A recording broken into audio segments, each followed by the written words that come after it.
कृष्णो यत्र पार्थो धनुर्धरः तत्र श्रीर्विजयो भूतिर्ध्रुवा नीतिर्मतिर्मम।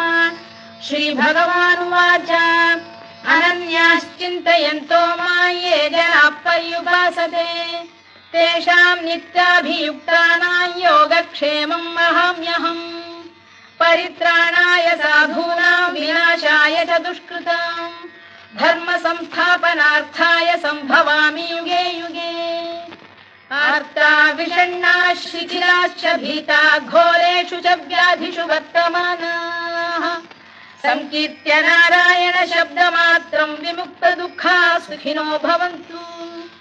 कायेन वाचा मनसेन्द्रियैर्वा बुद्ध्यात्मना वा प्रकृते स्वभावात् करोमि यद्यत् सकलं परस्मै नारायणायेति समर्पयामि।